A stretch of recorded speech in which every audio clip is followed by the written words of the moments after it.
వంగవీటి ఈ పేరులోనే ఏదో సత్తా ఉంది. వంగవీటి అన్న 4 అక్షరాలు ఒక బలమైన సామాజిక వర్గానికి మంత్రాక్షరాలు. వంగవీటి రంగా నేపథ్యం అంతా విజయవాడ చుట్టూనే తిరిగిన ఆయన పేరు ఉమ్మడి ఏపీని షేక్ చేసి పారేసింది. రంగా 3.5 ఏళ్లు మాత్రమే కాంగ్రెస్ ఎమ్మెల్యేగా ఉన్న ఆయన సృష్టించిన రాజకీయ ప్రకంపనలు ఈ రోజుకి కోస్తాను తాకుతూనే ఉంటాయి. అయితే రంగా ఏకైక కుమారుడు అయిన వంగవీటి రాధాకు మాత్రం తండ్రి రాజకీయ సిరి దక్కలేదు. వంగవీటి రాధా వల్ల ఆయా పార్టీలకే ప్రయోజనం చేకూరింది తప్ప రాధాకు ఏమీ ఉపయోగం లేదని ఆయన అనుచరులు అంటున్న మాట. ఈ క్రమంలో రాధానే సొంతంగా పార్టీ పెట్టమని ఐడియా ఇచ్చారట ఆయన అభిమానులు. ఏపీలో కాపులకు ఆరాధ్య దైవం వంగవీటి రంగా. ఆయన కుమారుడు పార్టీ పెడితే దాని ప్రభావం ఖచ్చితంగా ఉంటుందని భావిస్తున్నారు. వంగవీటి రాధా పార్టీ పెడితే కనుక రాష్ట్ర వ్యాప్తంగా కాపులంతా మద్దతుగా ఉంటారని భావిస్తున్నారు.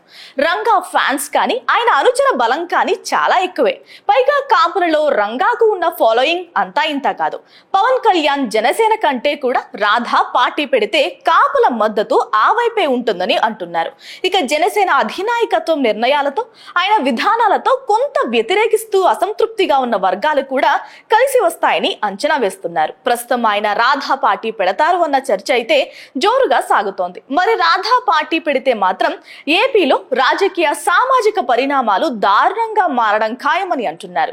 చూడాలి మరి ఈ ప్రచారంలో ఎంత మేరకు నిజం ఉందో. Please subscribe .news.